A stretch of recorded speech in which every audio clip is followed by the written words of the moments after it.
Buenas noches, señoras y señores. Bienvenidos a otra edición del Péndulo por Unicanal. Hoy continuamos hablando sobre el tema de educación.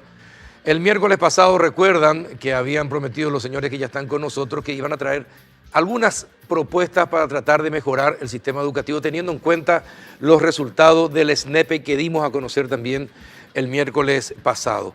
Enseguida vamos a estar con Luis Fernando Ramírez y Robert Cano para hablar de ese tema. El segundo bloque hoy del Péndulo vamos a analizar qué pasa en la Fiscalía General del Estado, cómo salir de este atolladero. Y vamos a hablar con el doctor Manuel Riera Hijo y con el doctor Marcial González Saftrán, del Colegio de Abogados, a ver qué postura tienen y de qué manera legalmente salimos de este atolladero. Y el último bloque vamos a hablar de la renovación del Congreso con dos profesionales del derecho, ambas mujeres destacadas, muy inteligentes y capaces, Katia González y Rocío Vallejos. Caras nuevas, sí o no, en el Congreso de la Nación es el tema a discutir en el último bloque. Después de la pausa, ya estamos con el tema de educación.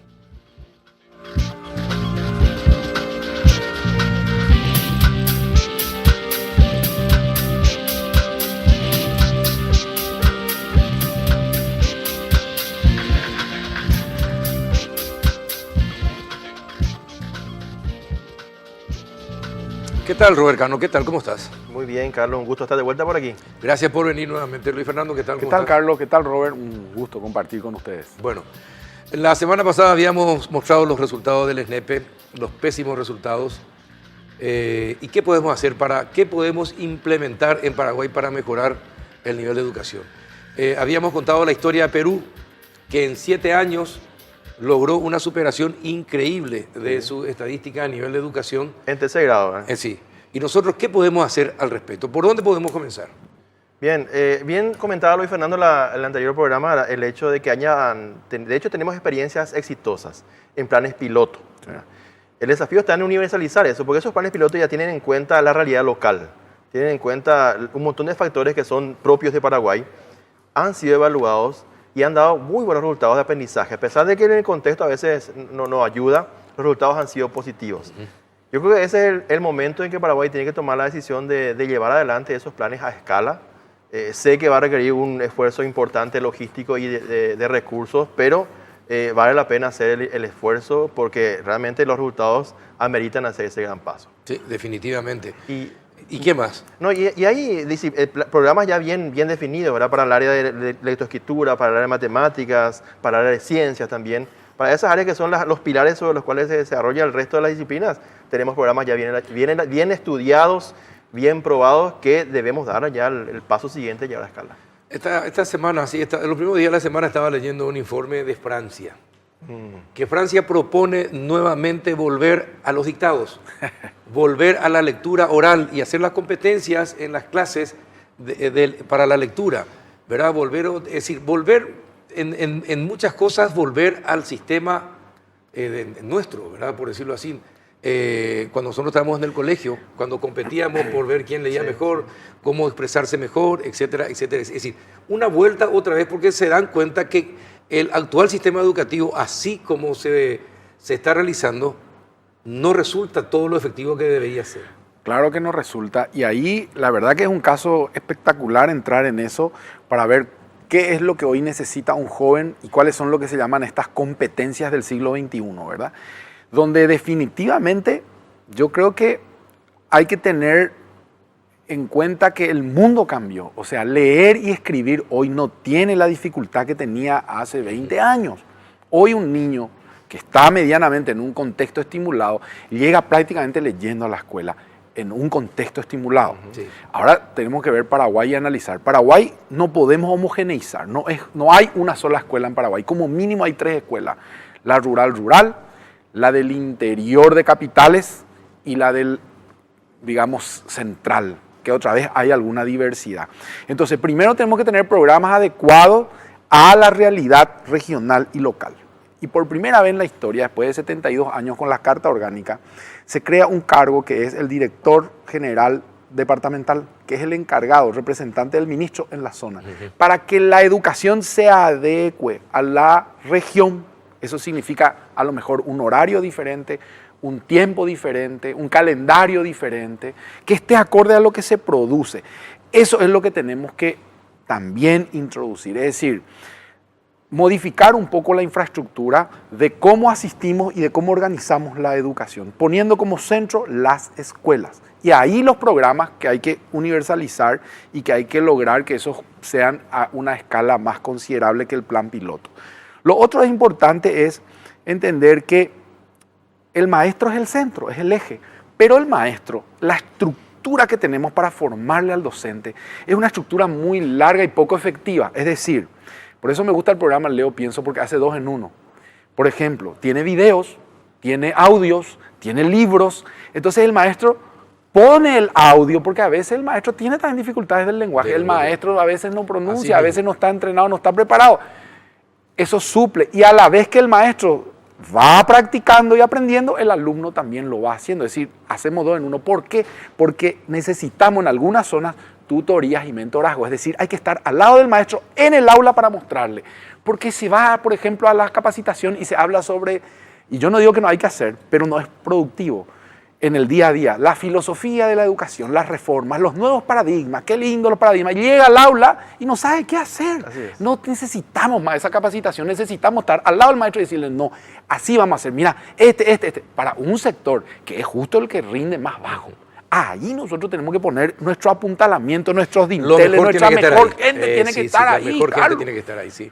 Fíjate vos, escuelas en lugares empobrecidos, escuelas en ambientes culturalmente bajos con profesores que a veces no pueden ayudarle al joven. Que vienen de la secundaria, terminan la secundaria y son profesores. ¿Cómo vamos a hacer eso? No, ahí tenemos que poner los equipos a trabajar y confiar en la gente, confiar en el maestro. Esto no se puede hacer sin el maestro. ¿Es posible hacer eso? Es posible, tenemos la prueba hecha en Casa Paz. Claro, realmente Casa Paz dio experiencias interesantes porque probamos y nos equivocamos mucho, ¿verdad? Lo que dice Luis Fernando es muy importante, el tema del acompañamiento al maestro es fundamental. 2 factores, ¿verdad? 3 podemos decir. Uno tiene que ver con suministrar al maestro los recursos que necesita para su labor pedagógica. Sí, hoy día, con todo respeto, y ahí vengo a decir las cosas después de esa frase, con todo respeto, el maestro está a veces carente de apoyo, muchas veces. Necesitamos darle herramientas concretas, no tanta filosofía, herramientas concretas con las cuales él pueda enseñar bien matemática, comunicación, ciencias, lo que sea. Eso hace falta. El maestro valora eso, porque es un apoyo importante a su práctica y efectivamente, si se le da una buena formación, lo implementa. El otro factor tiene que ver con el acompañamiento. El maestro tiene que sentirse apoyado y seguir acompañado, la mentoría que es el Fernando. ¿Cómo hacemos eso con 7.500 escuelas? Hicimos un montón de pruebas ahí en Casa Paz, el apoyo de la gente local fue extraordinario y encontramos una figura, de las cuales hay 1.000 en todo el país, no es un número muy grande, 1.000, se llama el coordinador pedagógico. En la jerarquía de las escuelas en el Paraguay tenés 2 categorías importantes. Una que le llaman escuela centro, que es una escuela de mayor matrícula, mejor infraestructura y tiene todo un plantel docente. ¿Está en la ciudad? Está, sí. Generalmente en la ciudad. Generalmente, no, también hay rurales, pero son escuelas, tienen esa característica de tener todo. De aglutinar más. Sí. Y después están otras escuelas que están alrededor, que llaman escuelas asociadas, que como son satélites alrededor, pero están cerca, ¿sí? La ventaja de que tenés un coordinador pedagógico que está a una distancia no mayor a 10 kilómetros de las escuelas asociadas. Y ese individuo es una figura muy valiosa porque no es un maestro de aula. Ha sido alguna vez, es una persona que maneja pedagogía, pero puede desplazarse a una distancia relativamente pequeña de las escuelas asociadas. Y de esa forma se puede llegar al maestro con una periodicidad que el maestro necesita. ¿Se entiende? Se entiende. Se entiende. Ahora, los maestros, ¿se tiene que reducir la cantidad de maestros? Sí. ¿Y de qué, si se tiene que reducir, de qué depende? ¿Qué hay que tener en cuenta y consideración? A ver, ahí hay como 2 instancias. Una es, reducir no quiere decir que tengan que salir necesariamente del sistema, ¿sí? Ahí, por ejemplo, hay que pensar en un plan de reconversión de los docentes, donde hay docentes que sí tienen que salir del aula, pero no de la función pedagógica. Ahora, por ejemplo, se inaugura un proyecto de jornada extendida, es decir, extender el horario hasta la tarde. Si hacemos más de lo mismo, estamos liquidados. Son 1.000, entonces, pues, 1.000. Creo que 1.000, alrededor de 1.000. Entonces, ahí es donde esos maestros pueden ser reconvertidos y pueden hacer refuerzo escolar, pueden hacer lo que es el maestro comunitario. Se pueden hacer tantos programas que van a nutrir justamente a la escuela de ese factor cultural que no tiene. Arte, música, pintura, y eleva eso el nivel del alumno. Entonces, eso es algo que hay que hacer. Pero aún así, Carlos, realmente, si tomamos el ratio, yo voy a poner algunos ejemplos nomás.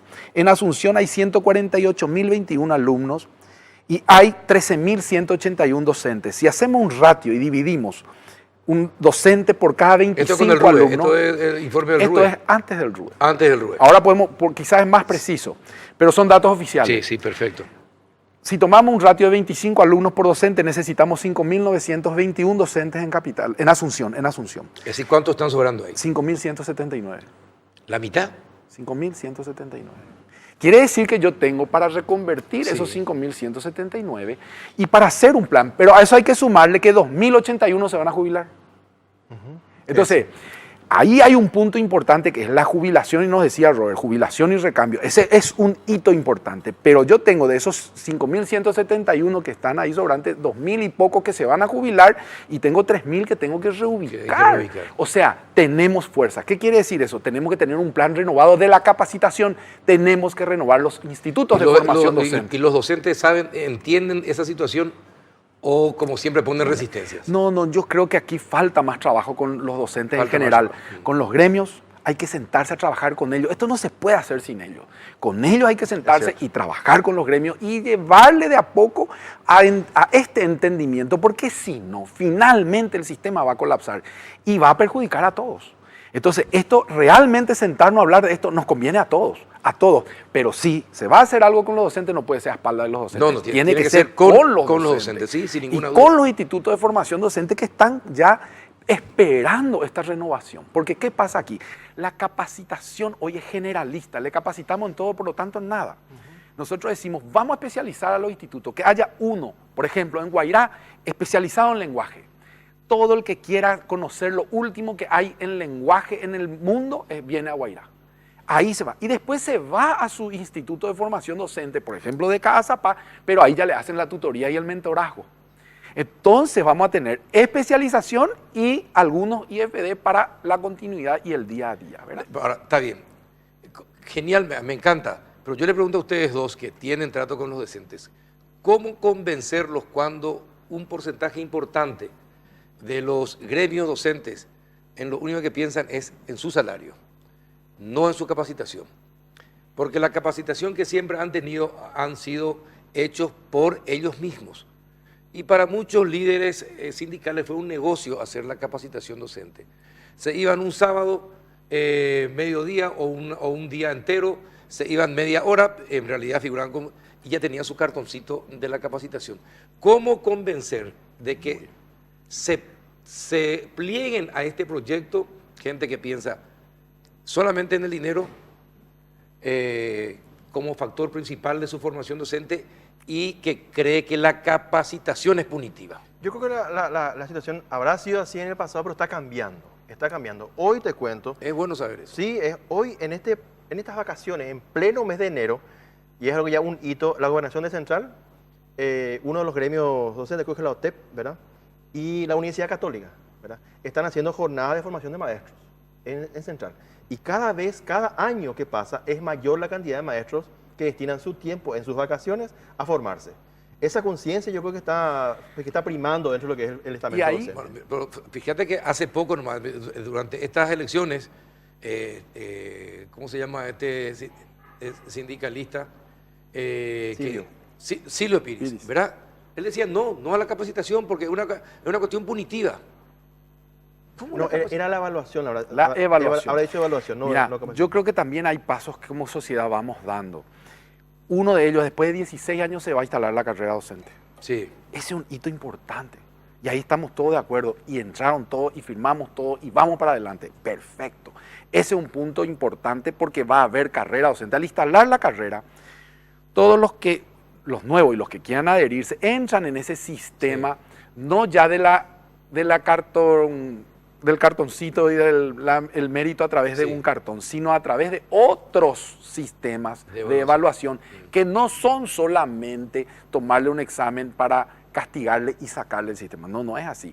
Si se lee bien lo que se ha hecho y el acuerdo hay 3 instancias. Yo te evalúo, vos no rendiste bien, hago un plan de mejora contigo, no volviste a pasar, vuelvo a hacer un plan hasta que llega un momento que si no pasás todo ese proceso, vas a tener que salir del aula. Pero todavía ahí hay un modelo de reconversión, es decir, hay mucha posibilidad, no es para desechar al docente, no, en ningún momento, pero sí en algún momento puede pueden interpretarse así o llevar hacia ese ritmo, pero lo que se pactó y lo que está organizado como carrera docente es una asistencia, es una tutoría, es un mentorazgo para llevar al docente a una mejor práctica.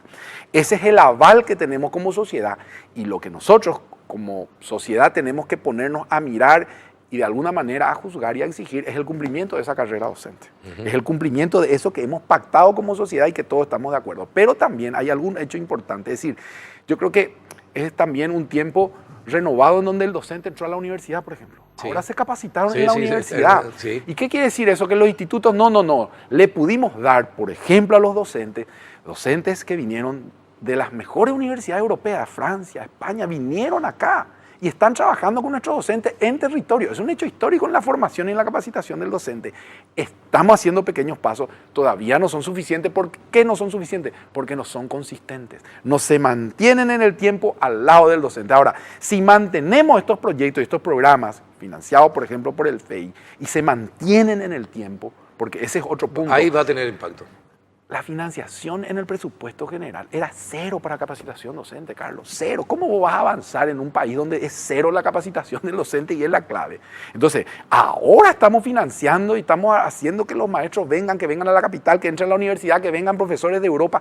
Vamos a hacer esto, no un año, vamos a hacer esto 5 años y vamos a ver qué pasa. Ahora, les pregunto, ustedes hablaron con los candidatos, es decir, hablaron con Marito Audo, hablaron con Efraín Alegre, para decirles, señores, este es el camino. Y ellos entienden, porque lo triste de este país es que cada candidato que viene con su propia filosofía, su propia idea, su propio plan y desecha el anterior, con nueva agenda. Es decir, esto es necesario que se hable con los candidatos. Es necesario, fundamental, ¿verdad? Especialmente por los desafíos que se vienen en los próximos años. Nosotros, hablando un poco del tema docente, la urgencia es hoy más grande que en el pasado. Hablamos en la pausa de que 44.000 maestros van a adquirir derechos jubilatorios en los próximos 13 años. No es un número menor. Hoy día la cantidad de docentes que están egresando de los institutos paraguayos, de oficiales, son 1.200. No da ni siquiera para tener reposición. El desafío es muy, muy grande, porque estos que están en el banco de datos enseguida se agotan, por así decirlo, ¿verdad? Y encima, cuando vos ves eso es a nivel cifras globales, sí. Cuando ves a nivel de departamentos o distritos, te vas a dar cuenta que vamos a tener escasez de profesores de esas materias como física, química. ¿Quién va a enseñar cuando el profesor de física, que tiene a su cargo 4 colegios, por ejemplo, en 3 de mayo, se jubile? ¿Quién? ¿Verdad? Y eso es perfectamente predecible. O sea, hoy día se puede saber, porque no es nada complicado tampoco, no es nada de la NASA, se puede saber cuál va a ser el déficit asignatura por asignatura, ciclo por ciclo, año por año. Saber, claro. Se puede saber y de esa forma se puede estimar cuál es nuestro requerimiento futuro de aquí a 5 años y tenemos que hacer los esfuerzos porque ese reemplazo es tan importante y puede ser una oportunidad, porque ahí en ese reemplazo podemos corregir algunos errores que hemos cometido como país en el pasado y darle a los maestros la formación que se requiere desde el vamos. Ahora, teniendo en cuenta cómo es el país, que sigue siendo agrícola ganadero, todavía con una incipiente industrialización, ¿en qué materias poner énfasis? Las instrumentales siempre son las que nos básica, van a llevar, básicas, claro. Que es donde además estamos un poco deficitarios, digamos. Yo creo que hay que comprender la lectura y comprender lo que se lee es la puerta para el mundo. El pensamiento lógico. Sí. Si nosotros nos desarrollamos la comprensión lectora, el pensamiento lógico, es decir, la capacidad de manejar conceptos. Enseñar a pensar, aprender a pensar. Tiene que ser el eje. Y hay escuelas del desarrollo del pensamiento y programas que se pueden desarrollar ya. Esa es una clave. Y dentro de eso, bueno, el pensamiento matemático. Pero eso es básico. Sí, y sobre todo desarrollar algunas cuestiones como mantener la curiosidad del chico. Así es. ¿Por qué? Porque eso me va a llevar después al pensamiento científico. Sí. Y la creatividad. Entonces, esos son los elementos así de básicos, así de simple, pero así de complicado también, ¿verdad? Y ahí es interesante entender que esos 3 pilares que decía Luis Fernando, la curiosidad científica, la comprensión lectora y el pensamiento lógico, fundamentalmente debemos focalizarlo en los primeros 6 años de estudio. El primer y segundo ciclo, hasta el 6º grado, es fundamental tener una obsesión para poder darle a esos niños y jóvenes esos conceptos, porque a partir del 3er ciclo la cosa se complejiza, ¿verdad? estamos hablando de que las instrumentales, las fundamentales, fundamentalmente tenemos que darle en esos primeros 2 ciclos. El tercer ciclo ya es como así decirlo, la ventana al mundo. A partir de ellos van a estar explorando incluso algún tipo de orientación profesional a partir del tercer ciclo. Entonces, cualquiera sea el área de formación en la cual se quiera desarrollar el estudiante finalmente, quiera ser filósofo, quiera ser artista o científico, esos 3 son fundamentales. Y ahí tenemos que poner los mejores maestros, lo que siempre se dijo, Sí. ¿verdad? No estamos diciendo nada que no esté escrito y haya estado estudiado en el pasado, pero tenemos que hacer el esfuerzo por poner a los mejores maestros en esos años y darle a esos maestros el apoyo suficiente para que ellos puedan hacer su labor docente. Y algo muy importante que no hemos mencionado, pero también hay que destacar, es que la sociedad también tiene un rol muy importante. No, sí, la familia, sí. La familia y el impacto que tiene en el resultado educativo. Porque nosotros vemos los resultados y bueno, decimos, bueno, la educación tiene un componente importante en la gestión del Ministerio de Educación y Ciencias, pero también tenemos que entender que gran parte de los niños y jóvenes viven en contextos muy vulnerables, muy desfavorables, y eso impacta definitivamente. En esa estadística que vemos ahí, eso está también reflejado. Y se han hecho estudios muy importantes que dicen que en entornos de vulnerabilidad, que afectan prácticamente a la mitad de los jóvenes estudiantes, vulnerabilidad, eso pesa mucho más en la composición del resultado final. Entonces, es una cuestión también que tenemos que entender que si bien el MEC tiene mucha responsabilidad en esto, y no estoy haciendo ninguna defensa, simplemente poniendo objetivos, números, también tenemos que entender que hay otras instancias, familia, sociedad y otras instancias de otros ministerios que también tienen que hacer su trabajo para coadyuvar al logro educativo. Eso se llama política de Estado. Correcto. Y ahí quiero poner 2 puntitos más. Uno, que tiene que ver con la reorganización del sistema, ¿sí? El sistema educativo, y dentro de eso la reorganización del ministerio en particular para algunos temas. Yo creo que el ministro invierte mucho tiempo en cuestiones que no son centrales, ¿sí? Y lo segundo es cómo podemos lograr, tenemos ya una carta orgánica, tenemos la carrera del docente, ¿qué nos falta? Una ley de financiamiento de la educación. ¿Qué significa eso? Este dinero atado a este programa por 10 años o por 5 años. Entonces, el que viene tampoco puede decir, no, ahora no, hay una ley que ató este dinero a estos programas. Cuando estos programas se evalúen y veamos que no funcionaron, vamos a cambiar. Porque si no, es imposible hacer las cuestiones, las políticas, no hay política de Estado. Y a veces con poco podemos hacer mucho, entonces nos falta esa tercera pata, que es una ley de financiamiento de la educación. Sí. Ahora, hay que evitar que los intendentes y los gobernadores y los políticos otra vez metan la cuchara en esas decisiones, porque recortaron 70% de los fondos del FONACIE, recortaron intendentes y gobernadores. Yo creo que tenemos que sumarle a esta cruzada de que con la educación no podemos seguir jugando y de que todos le necesitamos a todos. Vos sabés que en Cazapá a mí me impresionó porque hablamos con los 11 intendentes y los intendentes fueron los que más colaboraron en día de lluvia. Veías llegar al maestro en un tractor que el intendente puso, en tractor. Esa es la fuerza que necesitamos. Otro caso cazapeño, disculpe que llevemos agua a molino de Cazapá, pero esta estrategia que llevamos de comprensión lectora requería presupuesto, ¿verdad? Que el presupuesto que no teníamos, ¿verdad?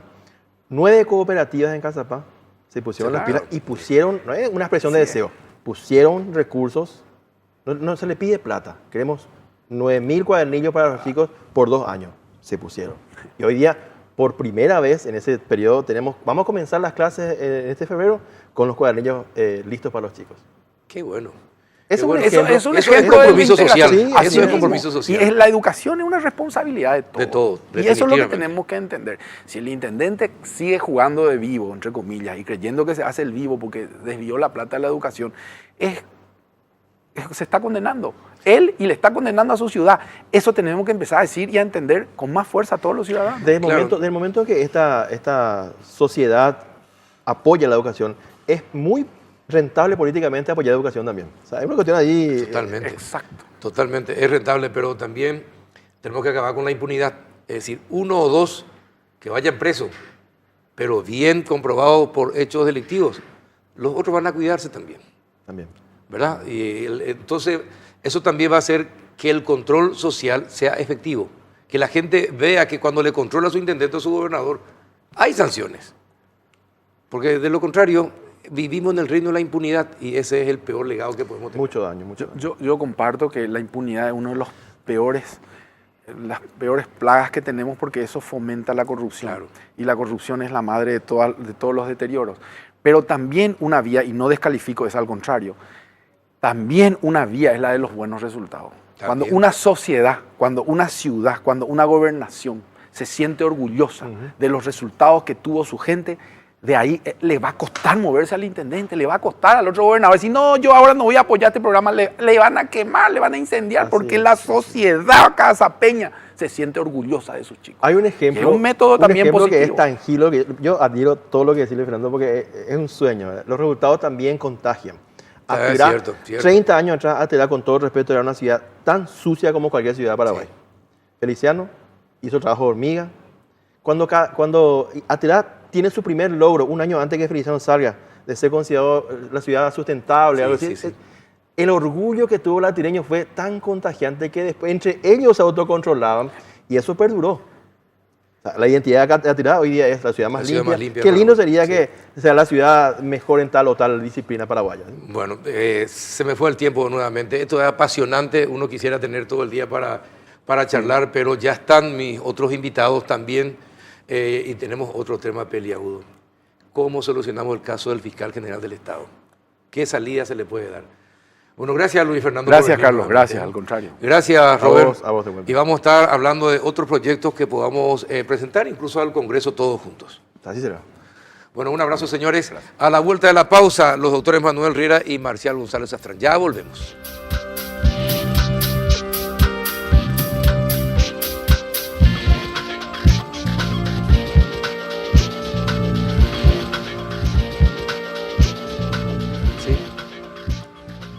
¿Qué tal, doctor Manuel Riera? ¿Cómo anda? Hola, Carlos. Buenas noches.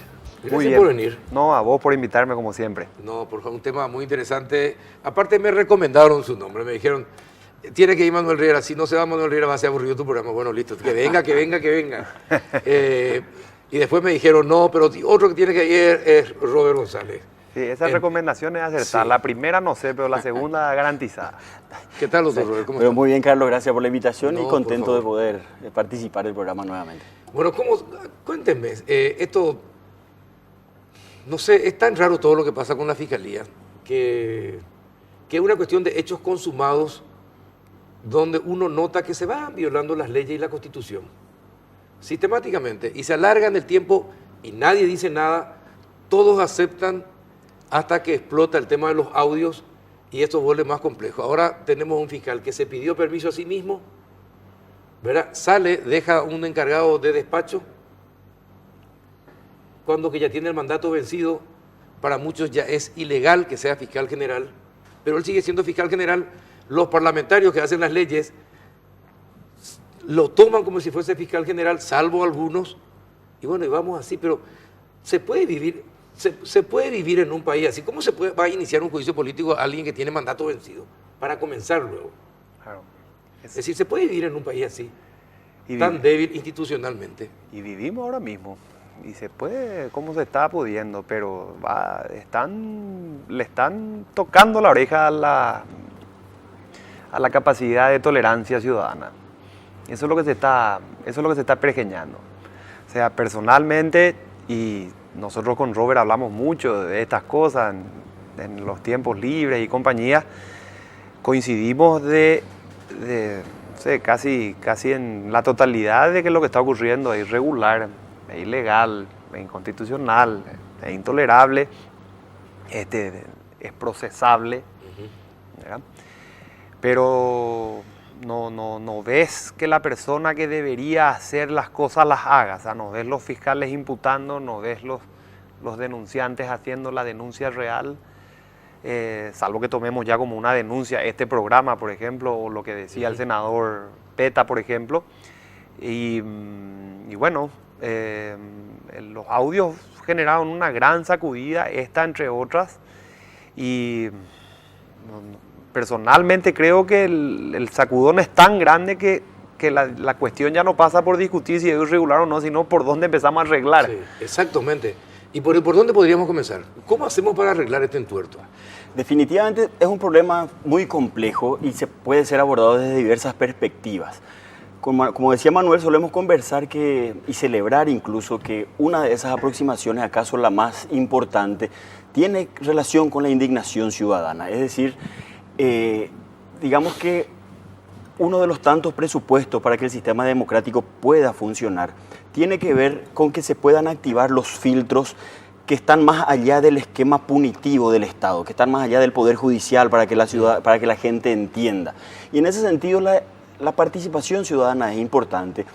Y yo tengo que decir con satisfacción que en los últimos tiempos hemos asistido a muchos fenómenos vinculados al control cívico desde las calles.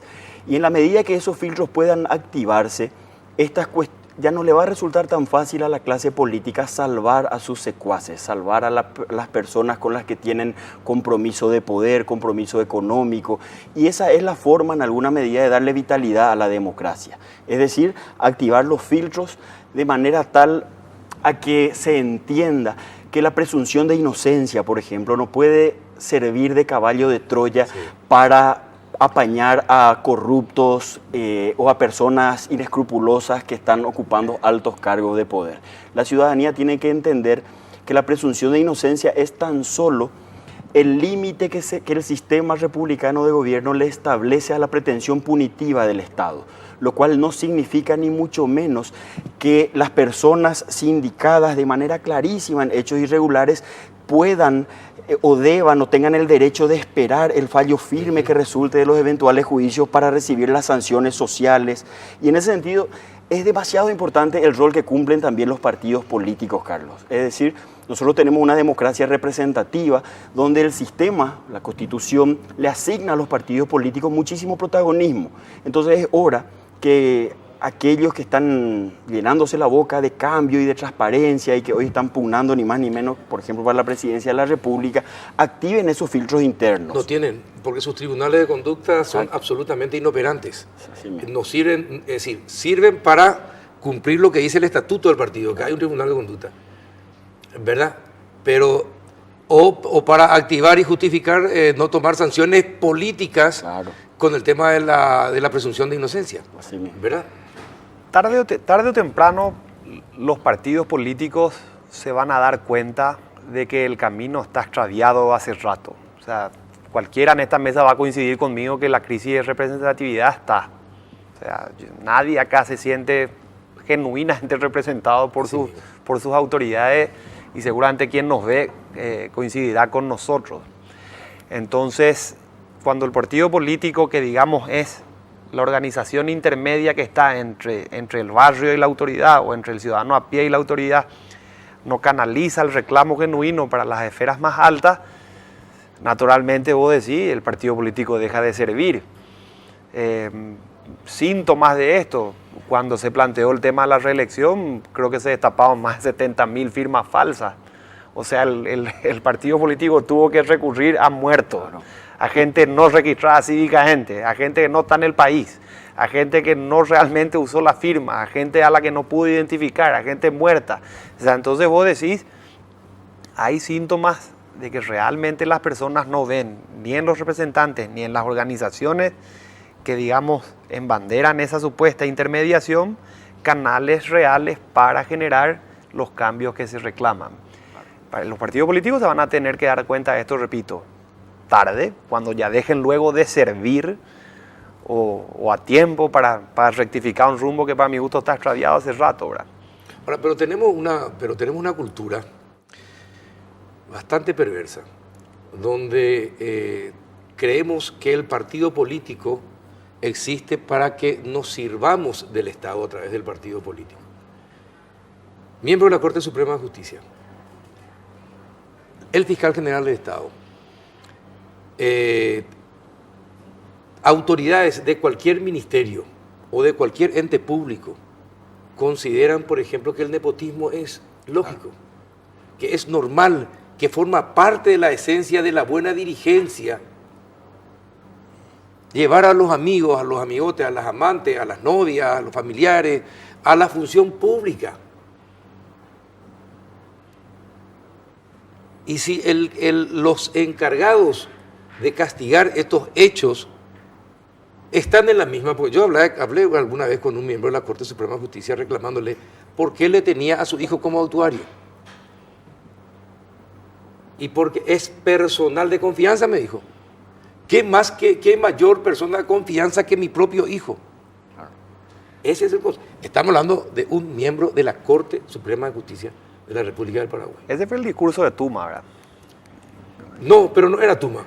Era un ministro de la Corte. El ministro de la Corte dijo lo mismo que decía Tuma. Exactamente. con su asistente personal. A sus familiares a la Cámara. Yo defendería la asistencia personal como órgano de confianza en tanto en cuanto vos le pagues.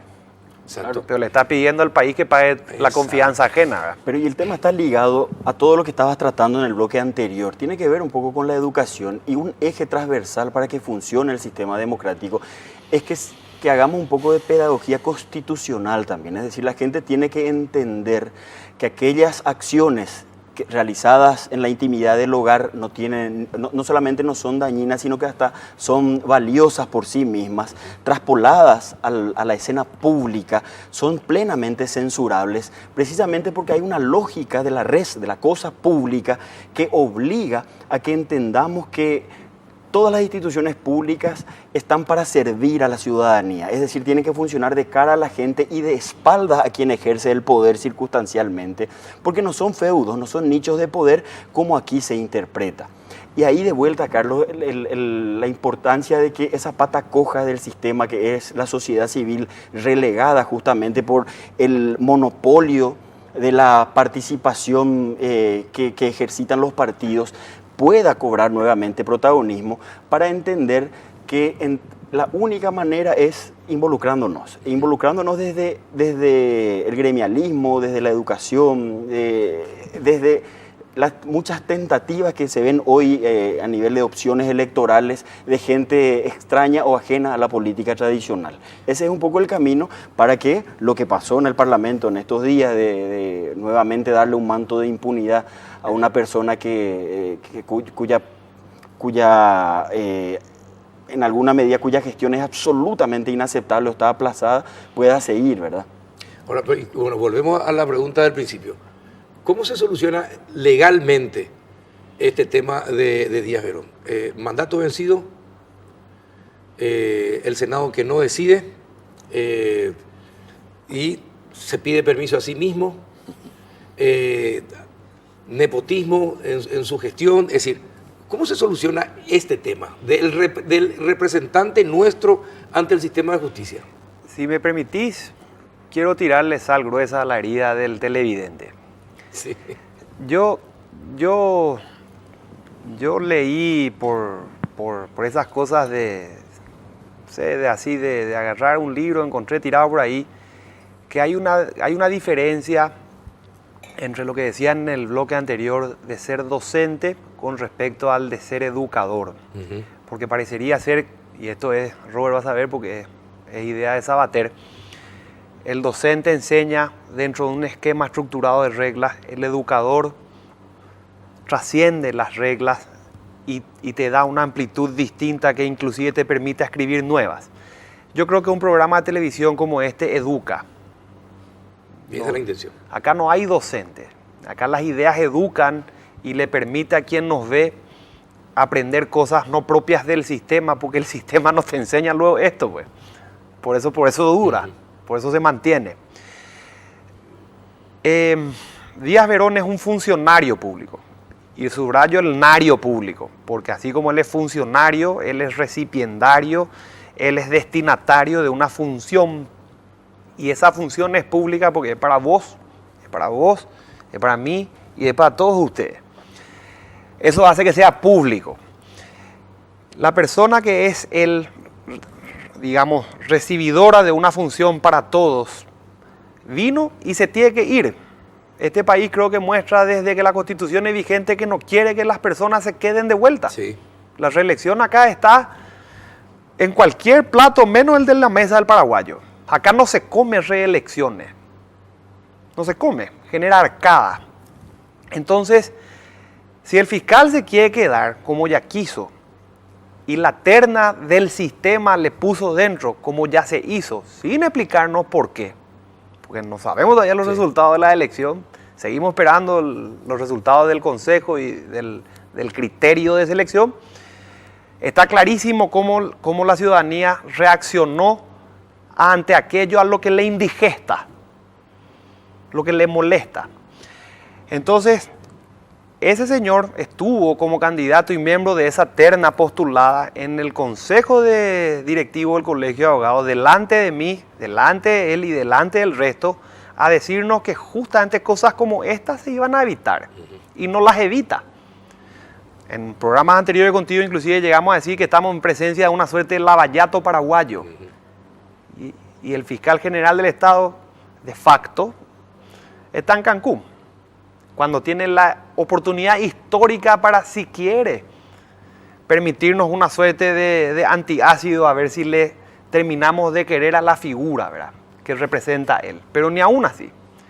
Entonces nosotros tenemos un señor que no cumple funciones, que las que tenía se acabaron en el tiempo, que el procedimiento para elegirlo de nuevo no está culminado porque no lo han elegido. Sí, no lo han elegido. Se pide permiso a sí mismo, como me imagino Luis Pastor se pedía permiso para irse a dormir un mes, qué problema había.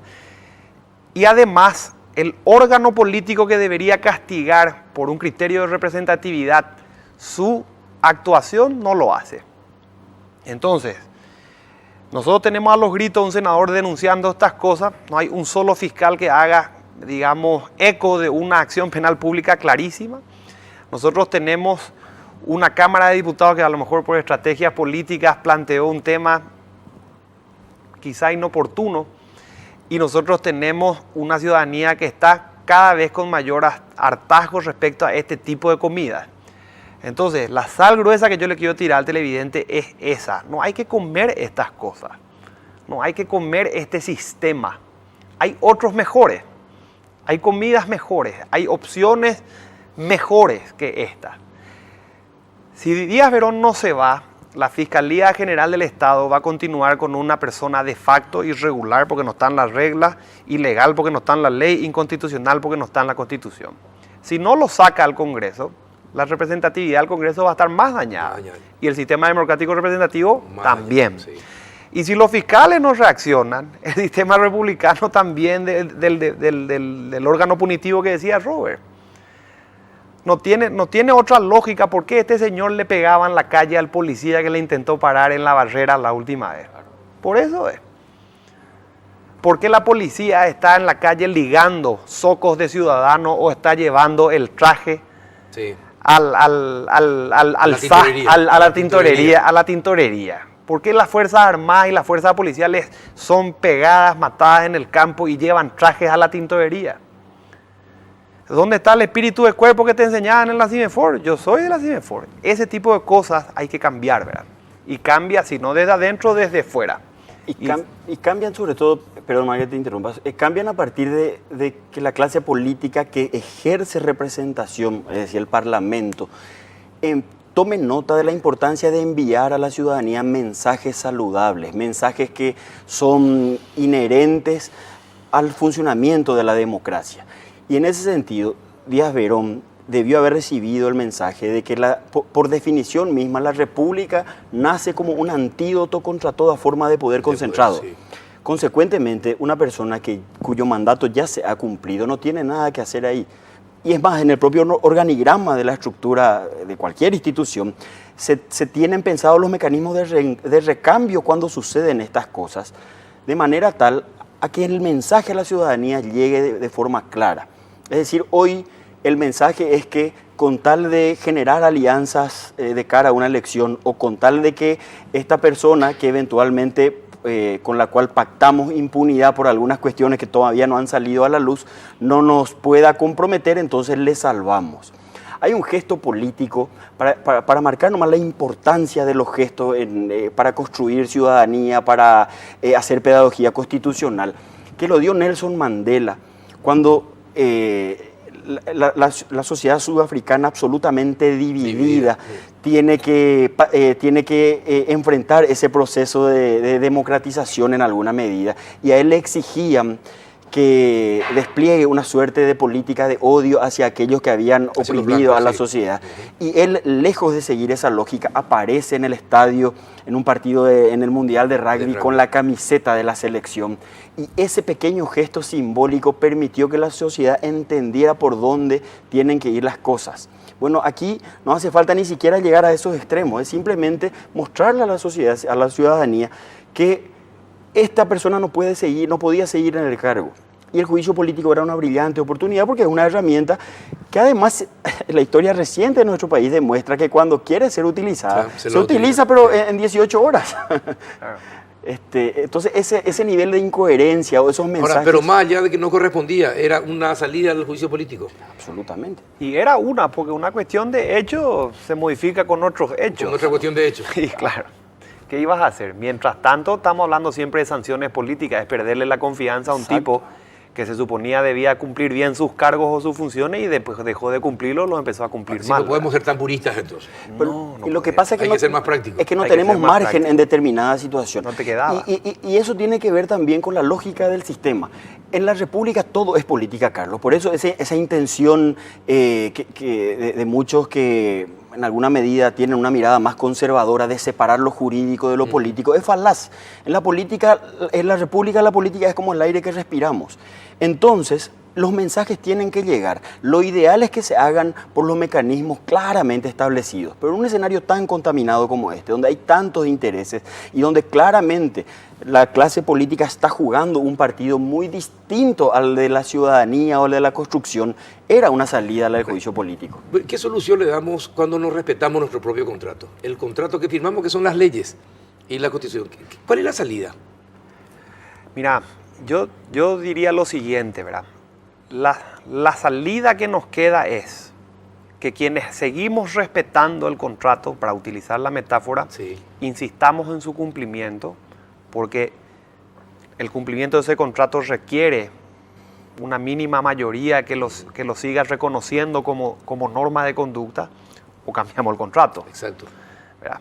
Entonces, si nosotros estamos contentos con lo que pasa, independientemente de la gente, seguimos presionando a la gente, la cambiamos y metemos nueva.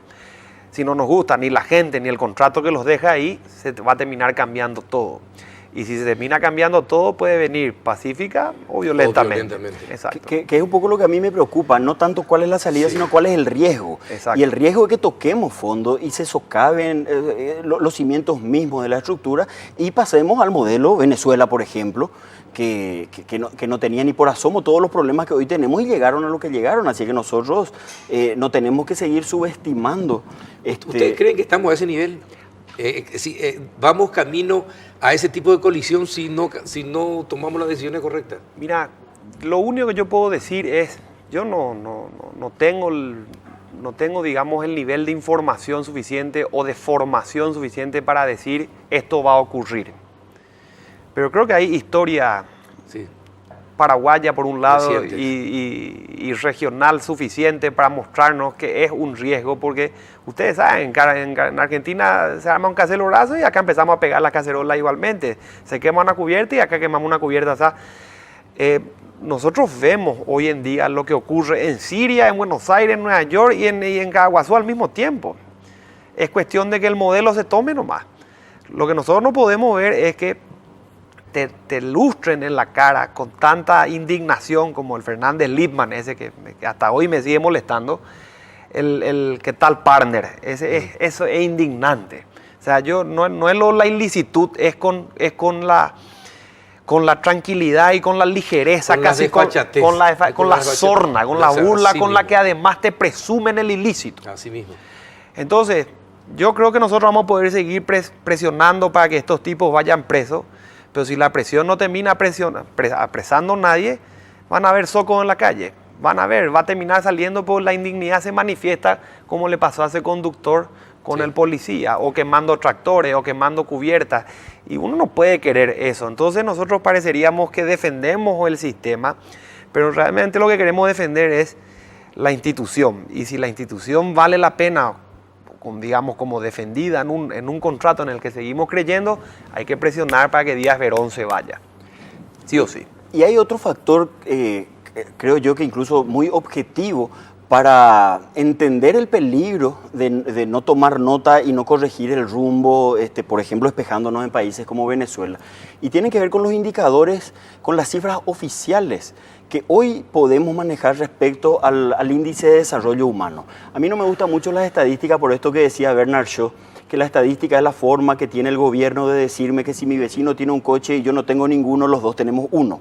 Pero en este caso concreto, las cifras oficiales, incluso las oficiales, las que ya se supone están lo suficientemente maquilladas, en materia de alfabetización, de desempleo, de desnutrición, de esperanza de vida al nacer, de pobreza. Y cuando hablamos de pobreza, la gente tiene que entender que se está hablando de exclusión absoluta, ¿no? De alguien que vive de manera incómoda o que llega justo a fin de mes. Estamos hablando de personas que están privadas de todo. Que viven con 5.000 guaraníes al claro, mes. y que llega redondeando todas esas cifras casi a la mitad de la población del Paraguay. O sea, no, es dramática la situación entre desempleo y subempleo, por ejemplo. Entonces, esos indicadores sirven para mostrarnos que tenemos que empezar a corregir el rumbo por la línea que marcaba Manuel o por la línea que la gente entendida plantea permanentemente, pero que requiere de la acción política, que requiere de la decisión, que requiere del criterio político del cual lamentablemente dependemos. Y una cosita, riesgo de extenderme más, porque el problema que decía Manuel, que esta gente no nos representa, en rigor de verdad, dentro del sistema del drama, es que sí nos representan. Exacto. A mí no me representa el parlamentario de Uruguay, o el de Argentina, o el de Guatemala, me representan estos impresentables. Entonces, me guste o no me guste, tengo que tomar nota de eso para sacarlo, para generar el recambio. Da demasiado gusto escucharles. ¿Qué quieren? Pero lastimosamente se me va el tiempo, así que les comprometo siempre a otra charla, ¿sí? Por favor. Hay que invitarle a los señores que nos antecedieron a que metan en la reforma que están haciendo, no solamente filosofía y arte, sino educación cívica. Educación cívica. Y sobre todo, Carlos, de parte de mí al menos, y excluyéndome totalmente del análisis, yo quiero felicitar programas como el tuyo, no solamente por la proyección y por la lógica sobre la cual se sostiene, sino porque traen voces distintas, ¿verdad? Traen personas que no son jueces y parte, que no están comprometidas en el tema. Y esa es, creo yo, también una función fundamental de los medios de comunicación, que permitan que la sociedad civil escuche voces similares, no sé, de voces de otras aproximaciones. Que no se Yo si tengo 10 segundos, Carlos, yo quiero, me comprometieron con un saludo. Hoy está cumpliendo 10 años mi hijita Agustina. Y bueno, yo le expliqué que esto era importante por toda la forma que yo construyo nuestra cosmovisión y nuestra vida, y me dio permiso de venir a participar del programa. Así es que un saludo de cumpleaños a Agustinita. Te quiero mucho, Agus. Gracias, Agustinita, por permitir que tu papá esté con nosotros. Gracias, doctor, por venir. Por favor. También a vos, doctor. Gracias, Carlos, por la invitación. Saludos a la familia. Muy amable. Vamos a la pausa, a la vuelta. ¿Estamos con tu hermana? ¿Mi hermana? Con Sí. la otra voz disonante. Sí, estamos con tu hermana y con la doctora Rocío Vallejo. A la vuelta de la pausa.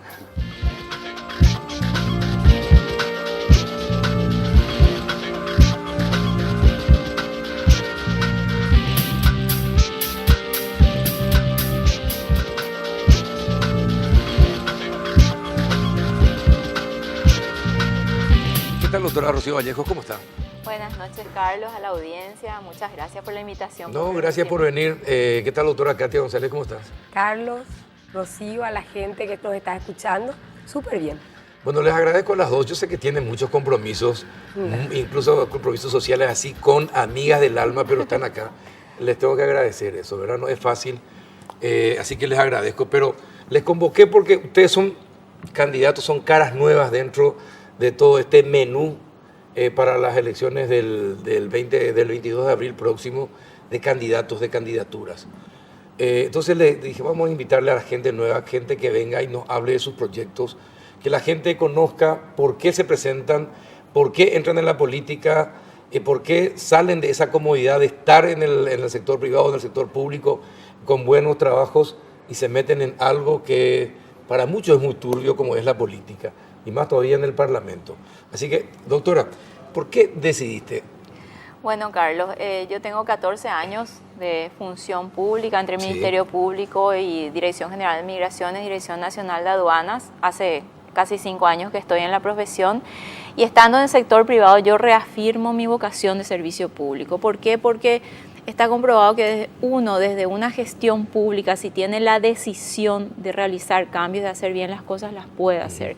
Entonces, con la invitación del Partido Patria Querida para formar parte del equipo político para este año, para el 2018, Lo pensé, no lo medité mucho y dije que sí, porque yo quiero un país mejor, quiero construir a partir de una banca en el Congreso con personas que realmente quieran construir y no destruir en este país nuevas oportunidades para poder volver a creer en una institución que está tan desprestigiada. Doctora Katia. Nosotros llevamos una lucha social Sí. hace mucho tiempo que creo que llegó a su techo, a su tope, ¿verdad? Es el momento de involucrarse y pasar al ámbito político porque estamos cansados de decir hay que hacer tal cosa y finalmente termina en una cáscara vacía de un parlamento que se maneja sobre la base de componendas, ya sea económicas, políticas. Entonces es importante involucrarse, Carlos. Nosotros queremos desafiarnos también a nosotros mismos y llegamos y partimos de la sociedad civil con una idea fuerza. Con estos niveles de corrupción y de impunidad no podemos hablar de democracia. Y una ecuación que a menor corrupción e impunidad, mayor democracia. A mayor democracia, mayor salud, educación, infraestructura, oportunidades, trabajo, que son las grandes demandas de la ciudadanía. Ahora, les pregunto a las dos, y la que primero quiere responder, que responda. ¿Cómo van a evitar ser metidas dentro del sistema? Porque hay un sistema. Me contaban que, por ejemplo, hay préstamos que se le dan a los parlamentarios apenas ingresan, ya sea para comprarse una casa o para hacer, o se le dicen, pueden traer 3, 4 personas de su confianza, ¿verdad? Porque hay una norma que dice que pueden meter 3, 4 personas de su confianza y que son cargos de confianza. Mentira, no son cargos de confianza. Pero ya son esas pequeñas trampitas que hacen que uno entre y después ya tenga 3, 4 familiares en el Congreso entrando, o amigos personales entrando ya en el Congreso y ocupando un cargo sin haber rendido para ingresar a la función política. Pequeñas trampitas. Después están otro tipo de trampas que a lo mejor se les puede envolver. ¿Qué nos garantiza que Rocío Vallejo y que Katia González no sean absorbidas por el sistema? Bueno, de alguna manera para mí no es nuevo estar en una gestión pública y creo que demostré no haber sido absorbida por el sistema. Estuve 12 años en la Fiscalía Anticorrupción y ahí te puedo decir que se reciben todo tipo de presiones y nunca he sido absorbida por el sistema. Yo tengo una idea muy clara de lo que quiero hacer cuando llegue al Congreso. Yo quiero trabajar por la gente. Quiero ser la voz en el Parlamento de las personas, de todas esas personas que día a día al caminar, Carlos, nos dicen que necesitan personas que les representen, personas que trabajen por ellos, que representen sus intereses. Eso quiero hacer yo. Y eso se hace despojándose de todo interés particular. Anteponer los intereses de la gente sobre eso y ejercer sobre todo, Carlos, algo muy importante, porque como que tenemos el paradigma de que el legislador, el diputado, el senador solamente está para hacer leyes y que el mejor diputado, el mejor senador es el que más leyes tiene. Nosotros estamos muy enfocados en la facultad constitucional que tienen los congresistas de ejercer el control sobre ese dinero que cada año se distribuye a todas las instituciones públicas que deben brindar educación, seguridad, salud, entre tantas otras necesidades de la gente, y cómo están utilizando ese dinero. Yo realmente me gustaría enfocarme mucho a la actividad de control, que va muy ligada a lo que yo de alguna manera hice durante 12 años. Conozco muy bien cómo se realizan los hechos de corrupción desde que investigamos en la Fiscalía de Delitos Económicos a cada institución en su individualidad y las cosas que se hacían. Entonces, el control, yo creo que fundamentalmente en nuestro país el gran problema en varias áreas es el control. Leyes sobran. Es más, yo pienso y pensamos en el partido que debería hacerse una depuración de todas esas leyes que no tienen ningún sentido y que de repente hasta causan problemas en la cotidianeidad. Pero el control es una facultad que está en la Constitución y que debe ser ejercida. Doctora. Testimonio de vida.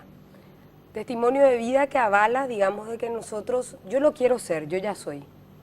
Hace 10 años que nosotros somos, que somos desde un gremio que no tiene ningún tipo de fueros, que no tiene ningún tipo de salario público, que no tiene más que el compromiso de ser.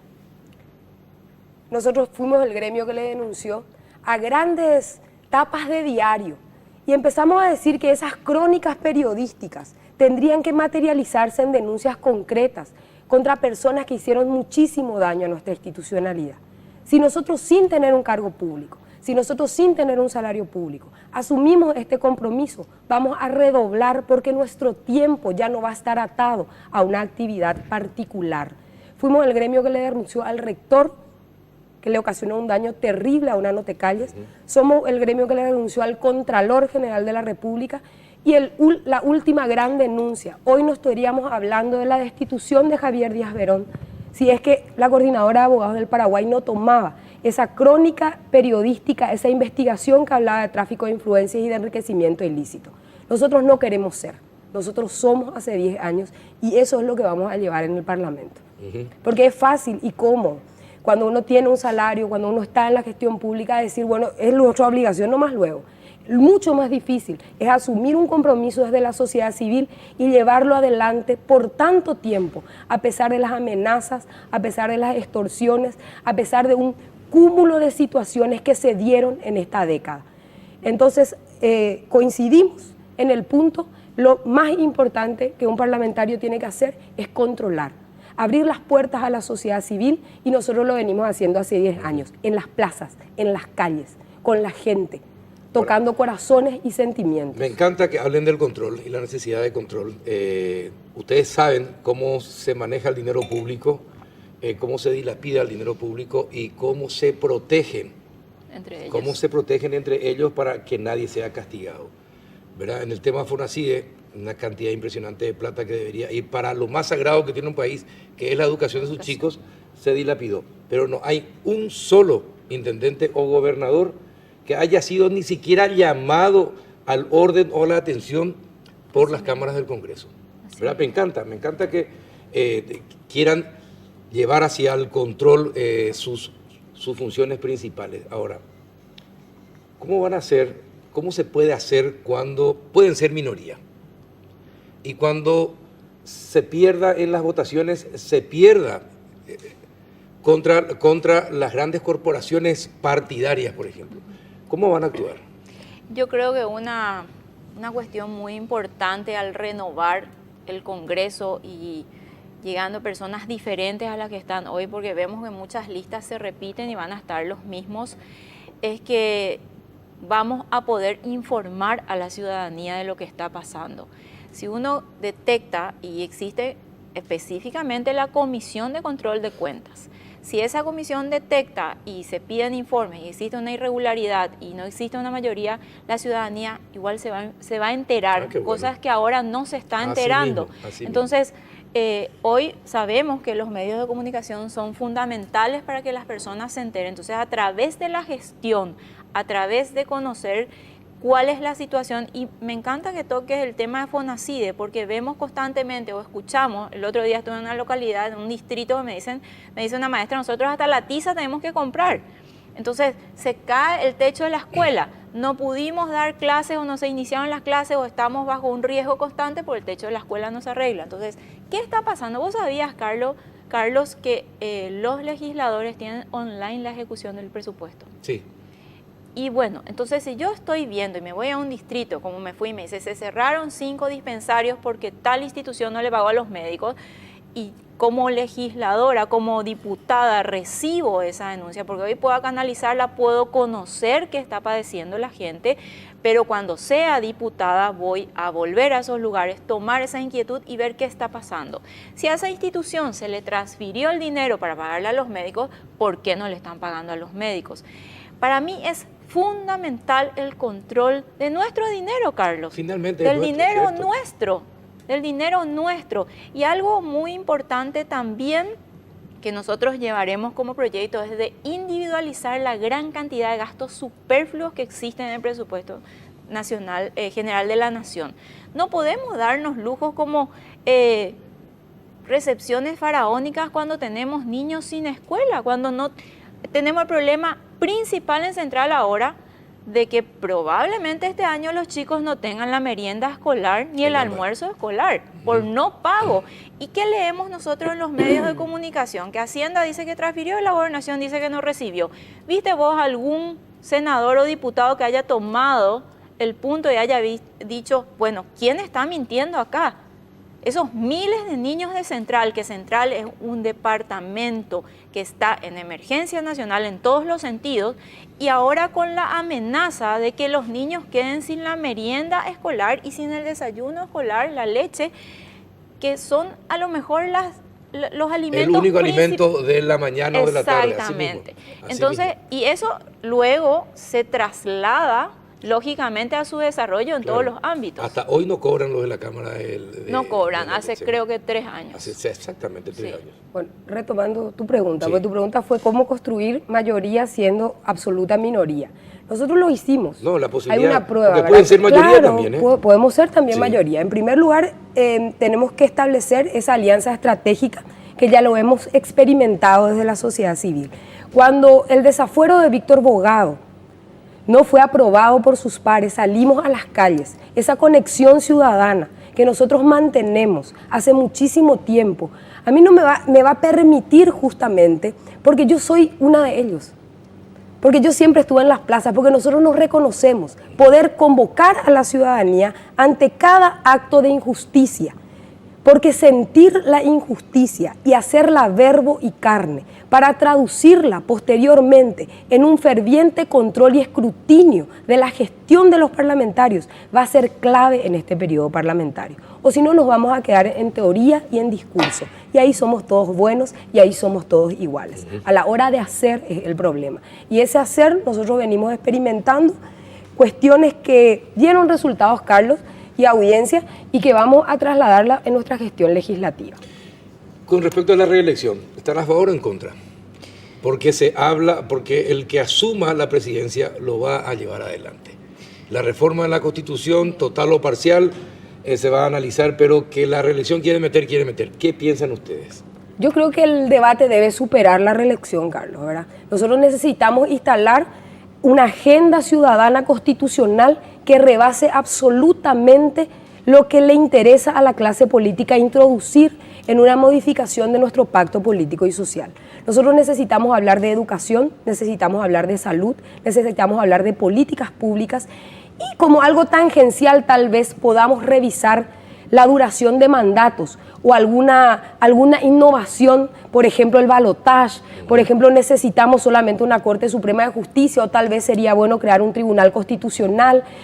Nos representa un jurado de enjuiciamiento de magistrados conformado con esta cantidad de personas. Hay un montón de cosas que hay que introducir en el debate. En principio, la reelección para mí es no.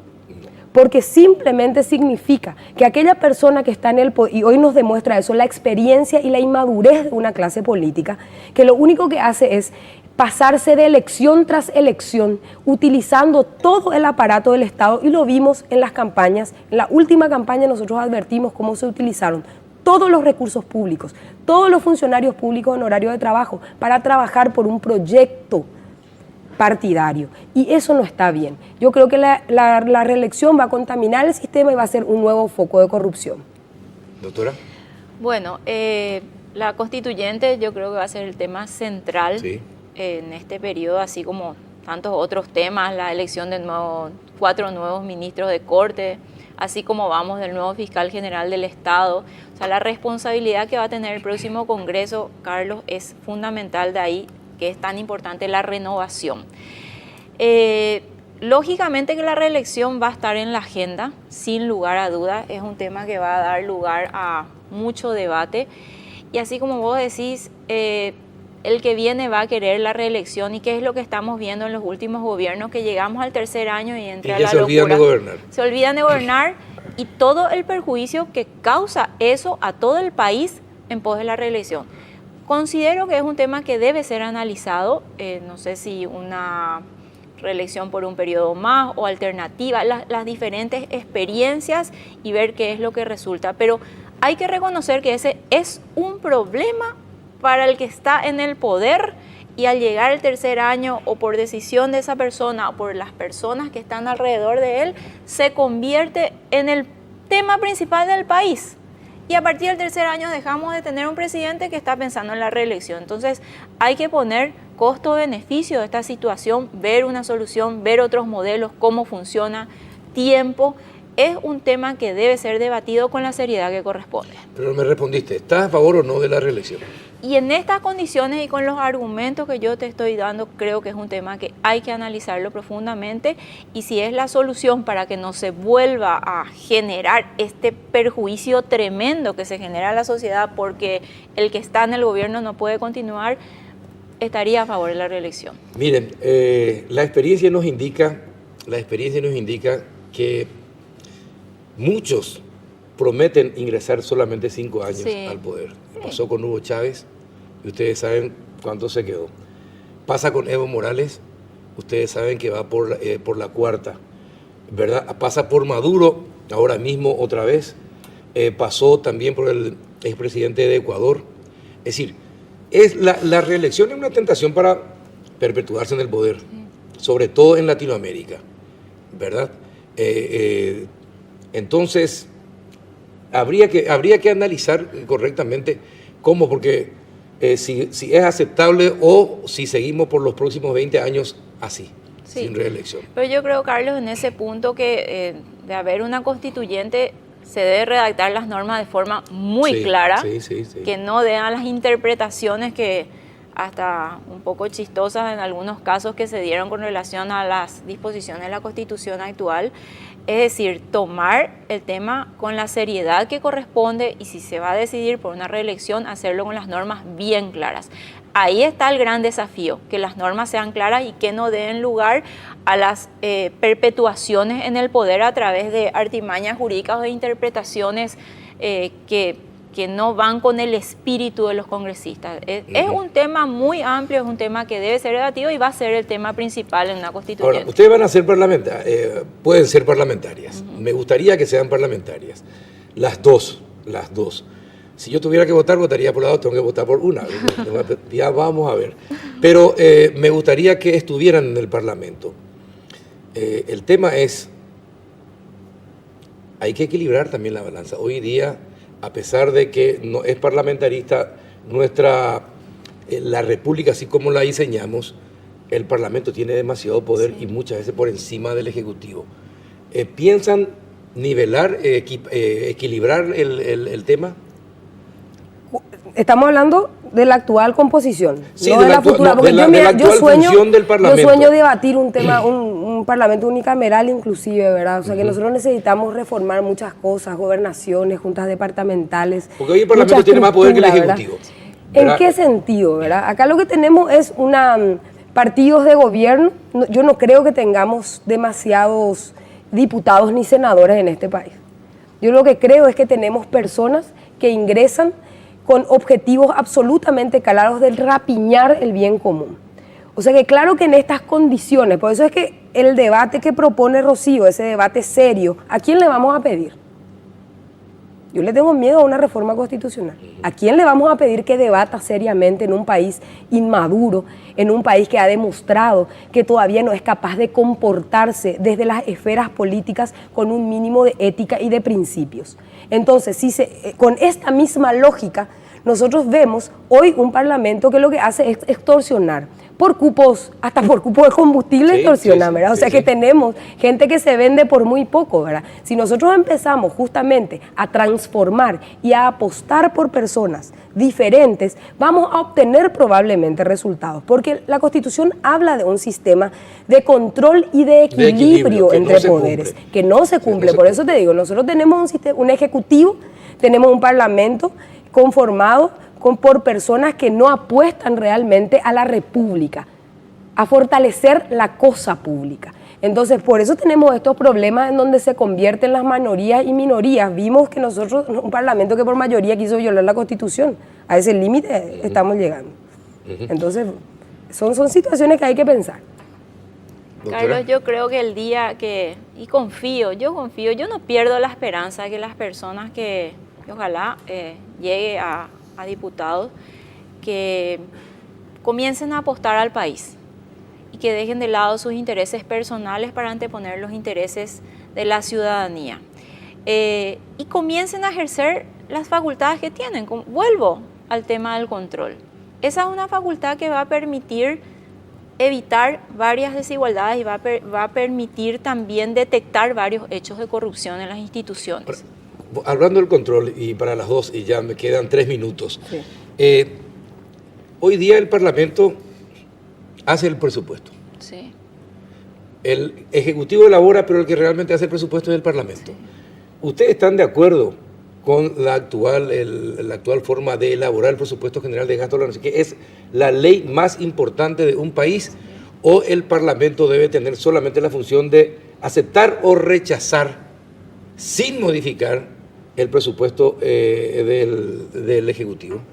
Lo que pasa, Carlos, es que en este momento lo que se dio este año, por ejemplo, ¿verdad? Hacienda hace su proyección de ingresos y el presupuesto debe ser realizable. Así como vos decís, es la ley más importante que sale y debe ser realizable. Yo no puedo decir, pongámoslo eso en términos bien sencillos, si yo gano 10 millones, no puedo estar haciendo mi presupuesto del mes sobre 15 millones. Algo va a andar mal y a alguien le voy a deber y no voy a poder cumplir con alguien. Es exactamente lo mismo el presupuesto general de la Nación. Si a mí Hacienda me dice, este año podés gastar 12 millones de dólares, yo no puedo hacer un presupuesto de 15 millones de dólares poniendo en riesgo la economía o todo lo que hace a los fondos del país. O sea, yo creo que y ahí vamos un poco a lo que te decía antes de nuestro proyecto de la detección de gastos superfluos. Yo creo que eliminando la gran cantidad de gastos superfluos y que no puede darse el lujo un país como Paraguay, donde los niños no tienen leche para el desayuno o los techos de las escuelas se caen o no podemos transitar libremente por las calles sin temor porque no vemos un policía en la calle que nos proteja, no podemos darnos ciertos lujos. Eliminando esos lujos creo que se puede redireccionar ese dinero a los gastos efectivamente necesarios en el país. Esa es una realidad, Carlos. Nosotros nos damos lujos dentro del presupuesto general de la Nación que no podemos darnos. Doctora. Presupuesto, era la pregunta. Sí, presupuesto. Bueno, en realidad yo creo que esto amerita un debate mucho. Yo creo que el presupuesto tiene que ser cada 5 años. Nos evitaríamos huelgas, nos evitaríamos un montón de situaciones que conmocionan cada año al país al momento de estudiarlo. Y después entramos en materia de control. En este momento, la facultad legislativa lo que nos permite es hacer sostenible un presupuesto. Pero ¿cómo hacemos sostenible ese presupuesto cuando se nos vienen encima los funcionarios públicos, los docentes, los transportistas, cuando se hacen huelgas extorsivas de un mes? Los afiliados. Un montón de gente que viene, digamos, a hacer lobby, faltando inclusive a sus trabajos. Por eso el tema del presupuesto es complejo. El tema del presupuesto no se trata solamente de eliminar los gastos superfluos. El tema del presupuesto se trata de estudiar un sistema presupuestal sostenible para el Paraguay. Y ese es el compromiso que se debe asumir. Y se debe asumir desde el liderazgo de aquella persona que propone la transformación, desarroparse de aquellos privilegios. Los que quieren y dicen que hay transformación debemos ser las primeras personas que cuando asumamos un rol en el Parlamento nos desarroplemos de los privilegios que tienen senadores y diputados. Y ahí vamos a empezar a hablar de coherencia, ahí vamos a empezar a hablar de que controlemos acá y los viajes acá y los bocaditos allá. Cuando los senadores y diputados sean capaces de dar lectura a lo que está pasando hoy, los privilegios que tienen senadores y diputados se tienen que terminar. Y eso se termina cuando no solamente yo soy capaz de votar en contra de un aumento, sino cuando que a pesar que la mayoría aprueba un aumento, yo soy capaz de decir, yo no acepto esto. Bueno, señoras, se me fue el tiempo. Katia, Rocío, Katia, candidatas a la Cámara de Diputados en abril de este año. Ustedes por el Departamento Central. Así es. Las están conociendo a través del péndulo. Yo sé que están recorriendo el Departamento Central porque veo en los Twitter que se movilizan por todo el departamento. La están conociendo.